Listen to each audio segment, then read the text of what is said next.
The Last Night. Mr. Utterson was sitting by his fireside one evening after dinner when he was surprised to receive a visit from Poole. "Bless me, Poole, what brings you here?" he cried.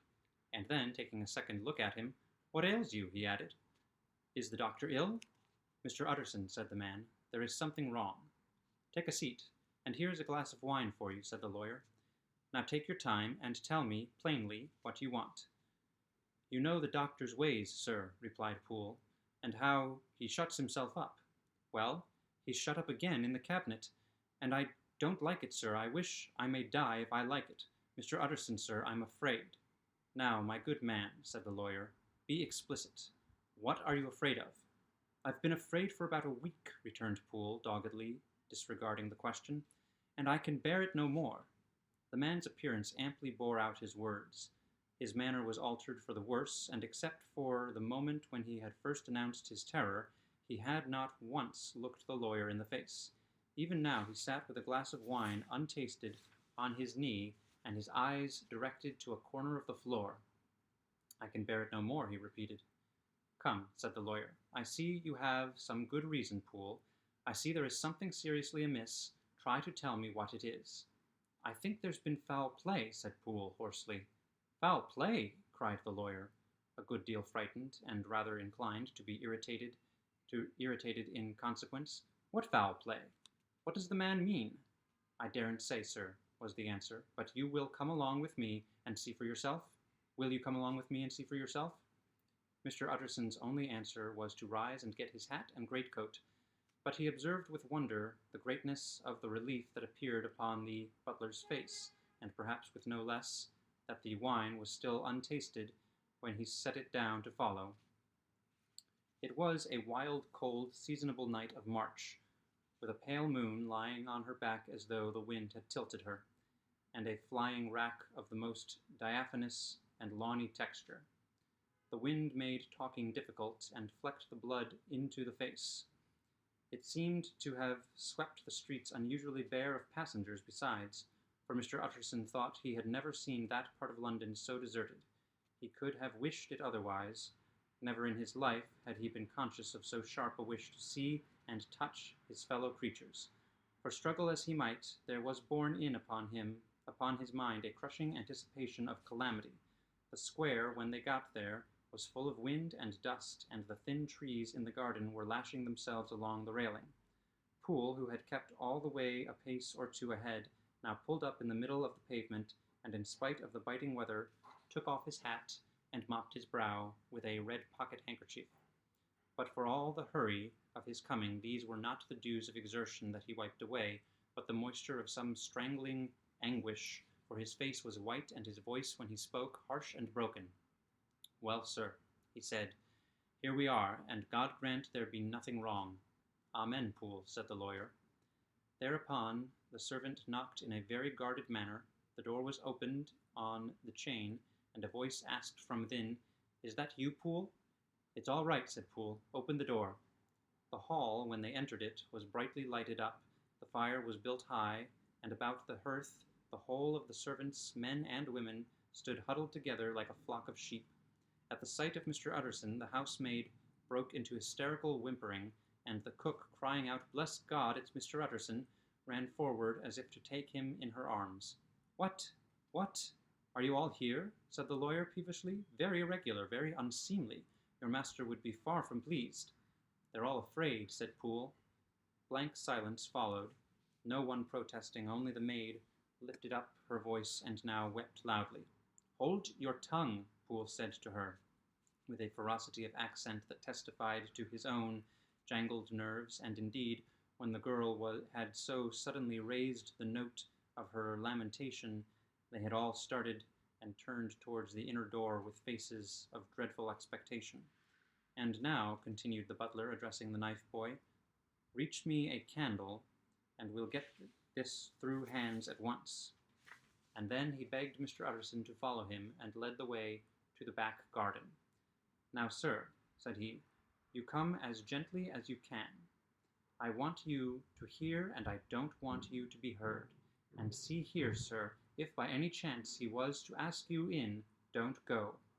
Mr. Utterson's nerves at this unlooked-for determination gave a jerk that nearly threw him from balance, but he recollected his courage and followed the butler into the laboratory building, through the surgical theater, with its lumber of crates and bottles, to the foot of the stair.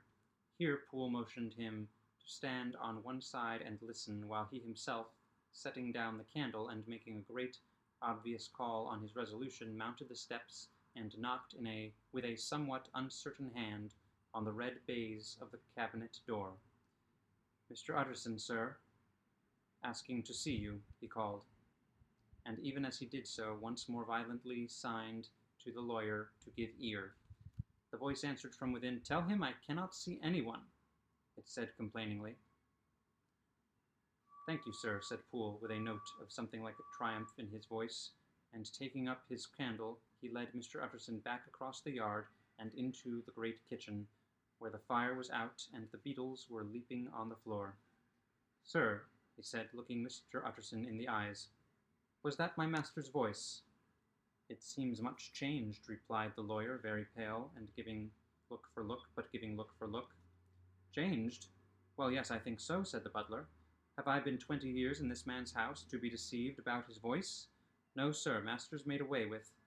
He was made away with 8 days ago, when we heard him cry out upon the name of God. And who's in there instead of him, and why it stays there, is a thing that cries to heaven, Mr. Utterson." "This is a very strange tale, Poole.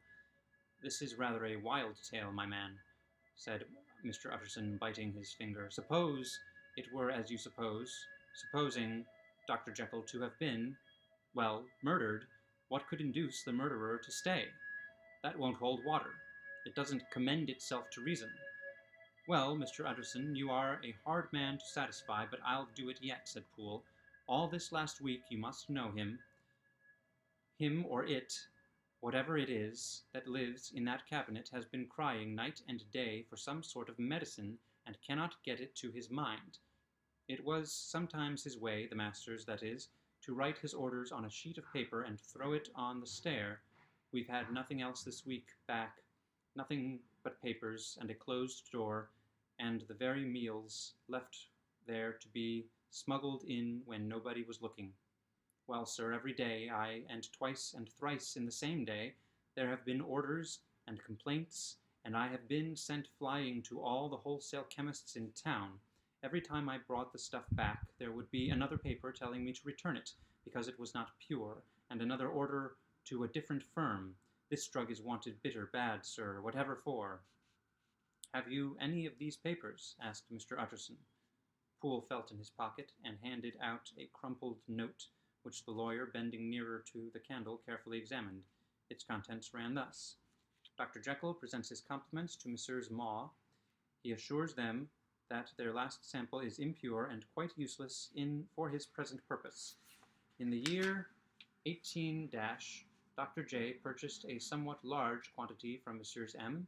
He now begs them to search with most sedulous care, and should any of the same quality be left, to forward it to him at once. Expense is no consideration. The importance of this to Dr. J can hardly be exaggerated." So far the letter had run composedly enough, but there, with a sudden splutter of the pen, the writer's emotion had broken loose. "For God's sake," he added, "find me some of the old." "This is a strange note," said Mr. Utterson, and then sharply, "How do you come to have it open?" "The man at Maw's was main angry, sir, and he threw it back to me like so much dirt," returned Poole. "This is unquestionably the doctor's hand, do you know?" resumed the lawyer. "I thought it looked like it," said the servant rather sulkily, but then, with another voice, "But what matters hand of right?" he said. "I've seen him." "Seen him?" repeated Mr. Utterson. "Well, that's it," said Poole. "It was this way. I came suddenly into the theatre from the garden. It seems he had slipped out to look for this drug or whatever it is, for the cabinet door was open, and there he was at the far end of the room, digging among the crates. He looked up when I came in, gave a kind of cry, and whipped upstairs into the cabinet. It was but for 1 minute that I saw him, but the hair stood upon my head like quills. Sir, if that was my master, why had he a mask upon his face? If it was my master, why did he cry out like a rat and run from me? I have served long enough. And then the man paused and passed his hand over his face. These are all very strange circumstances, said Mr. Utterson, but I think I begin to see daylight. Your master, Poole, is plainly seized with one of those maladies that both torture and deform the sufferer. Thence, for aught I know, the alteration of his voice, hence the mask and the avoidance of his friends, hence his eagerness to find this drug, by means of which the poor soul retains some hope of ultimate recovery. God grant that he be not deceived. There is my explanation. It is sad enough, Poole, aye, and appalling to consider, but it is plain and natural, hangs well together, and delivers us from all exorbitant alarms.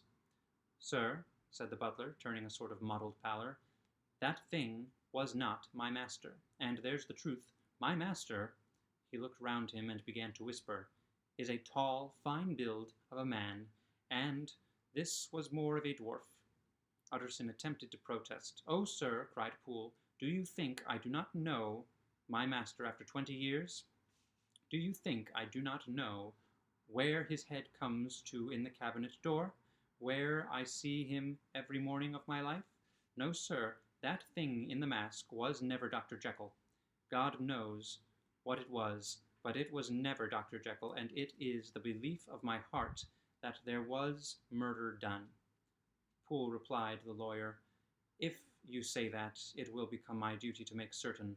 Much as I desire to spare your master's feelings, much as I am puzzled by this note, which seems to prove him to be still alive, I shall consider it my duty to break in that door. Ah, Mr. Utterson, that's talking, cried the butler. And now comes the second question, resumed Utterson. Who is going to do it? Why, you and me, sir, was the undaunted reply. That's very well said, returned the lawyer, and whatever comes of it, I shall make it my business to see you are no loser. There's an axe in the theatre, continued Poole, and you might take the kitchen poker for yourself. The lawyer took that rude but weighty instrument in his hand and balanced it. Do you know, Poole, he said, looking up, that you and I are about to place ourselves in a position of some peril? You may say so, sir, indeed, returned the butler. It is well, then, that we should be frank, said the other. We both think more than we have said. Let us make a clean breast. This masked figure that you saw, did you recognize it? Well, sir, it went so quick, and the creature was so doubled up that I could hardly swear to that, was the answer. But if you mean, was it Mr. Hyde? Why, yes, I think it was. You see, it was much of the same bigness, and it had the same quick, light way with it, and then who else could have got in by the laboratory door? You have not forgot, sir, that at the time of the murder he had still the key with him. But that's not all. I don't know, Mr. Utterson, if you have met this Mr. Hyde? Yes, said the lawyer, I once spoke with him. Then you must know, as well as the rest of us, that there was something queer about that gentleman, something that gave a man a turn.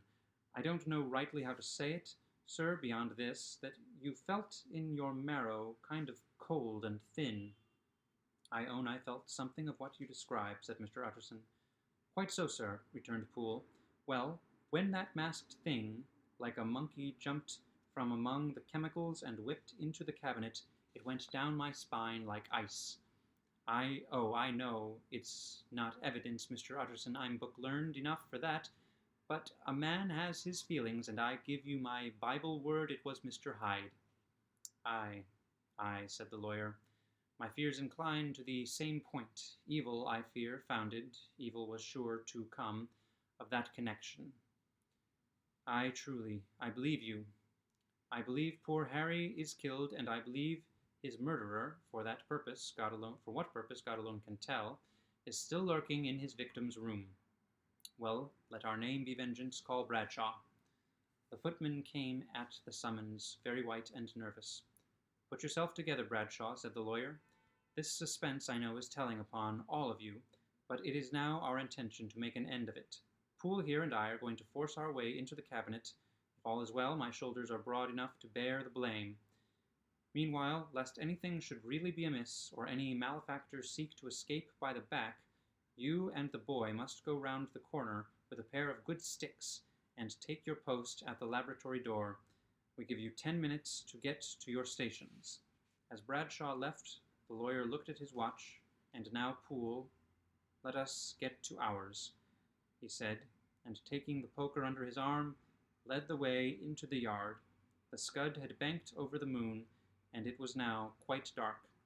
The wind, which only broke in puffs and draughts into that deep well of building, tossed the light of the candle to and fro about their steps until they came into the shelter of the theatre, where they sat down silently to wait.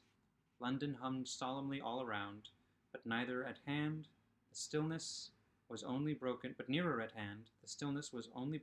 by the sounds of the footfall moving to and fro along the cabinet floor. "So it will walk all day, sir," whispered Poole. "Aye, and the better part of the night. Only when a new sample comes from the chemist there's a bit of a break. Ah, it's an ill conscience that's such an enemy to rest. Ah, sir, there's blood foully shed in every step of it. But hark again, a little closer. Put your heart in your ears, Mr. Utterson, and tell me, is that the doctor's foot?" The steps fell lightly and oddly, with a certain swing, for all they went so slowly. It was different indeed from the heavy creaking tread of Henry Jekyll. Utterson sighed. "Is there never anything else?" he asked. Poole nodded. "Once," he said, "once I heard it weeping."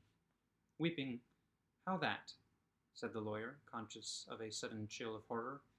"Weeping like a woman or a lost soul," said the butler. "I came away with that upon my heart, that I could have wept too." But now the 10 minutes drew to an end. Poole disinterred the axe from under a stack of packing straw. The candle was set upon the nearest table to light them to the attack, and they drew nearer with bated breath to where that patient foot was still going up and down in the quiet of the night.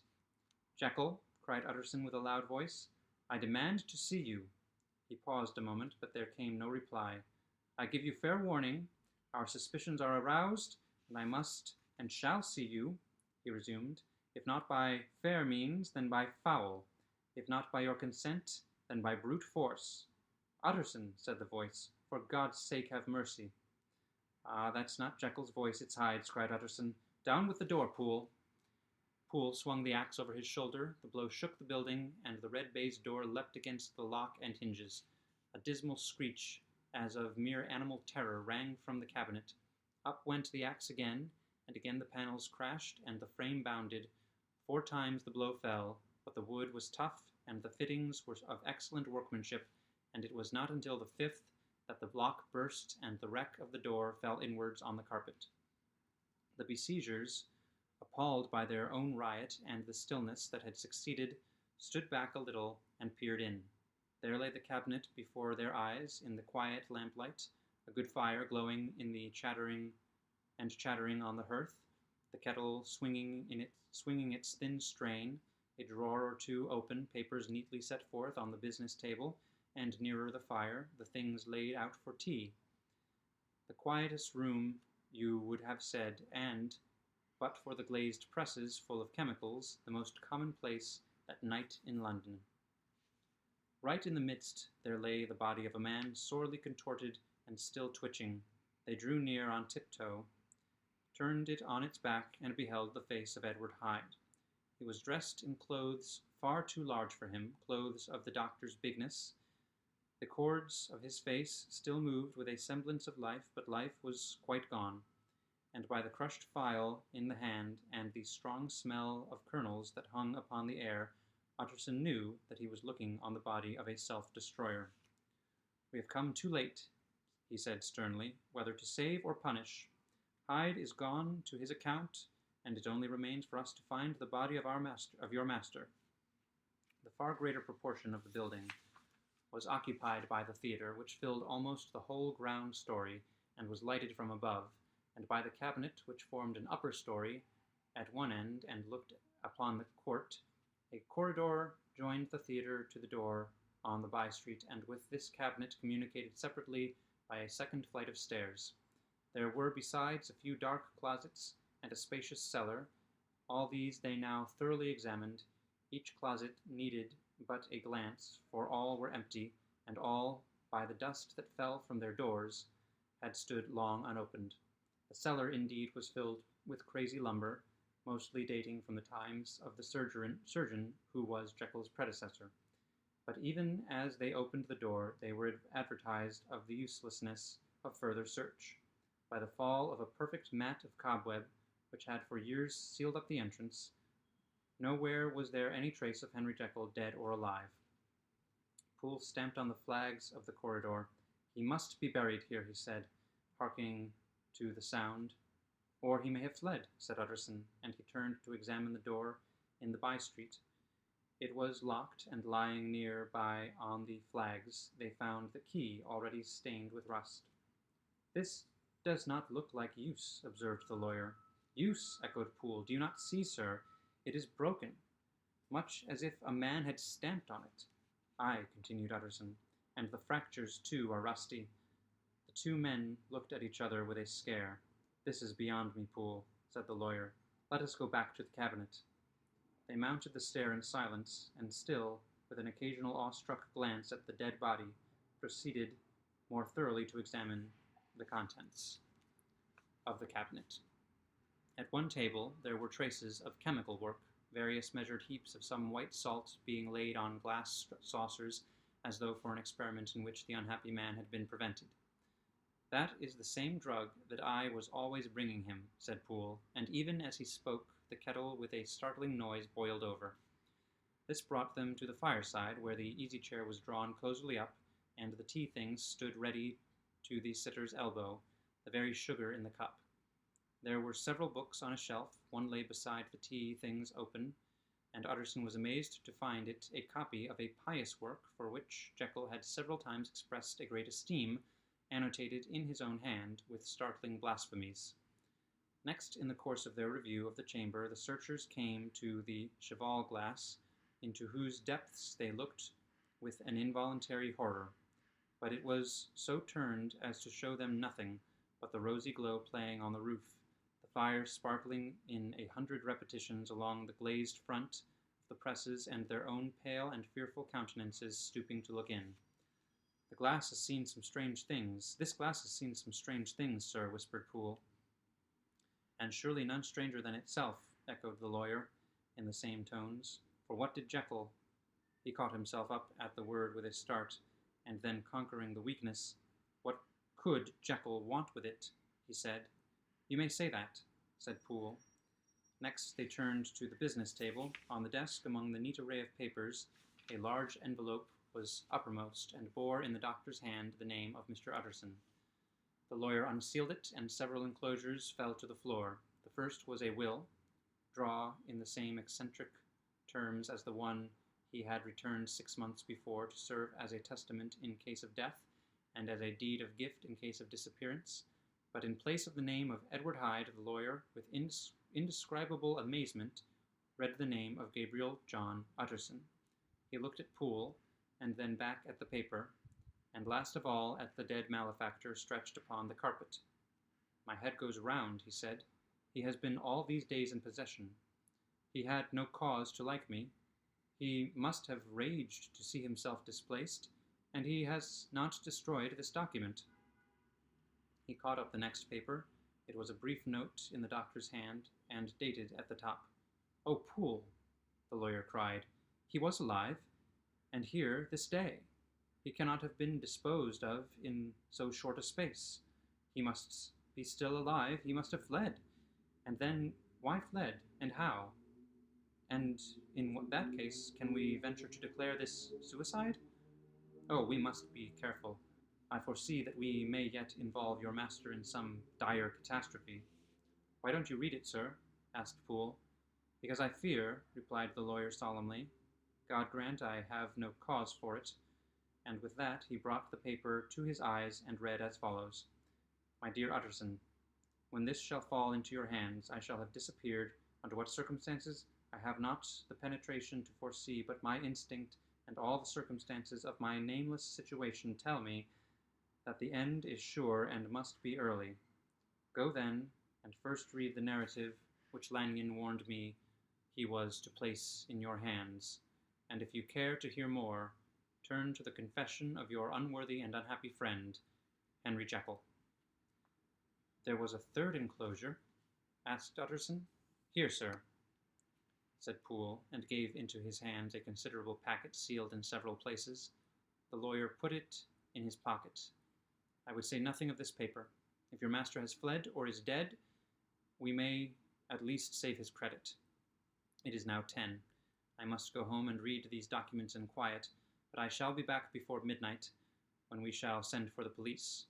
They went out, locking the door of the theatre behind them, and Utterson, once more leaving the servants gathered about the fire in the hall, trudged back to his office to read the two narratives in which this mystery was now to be explained.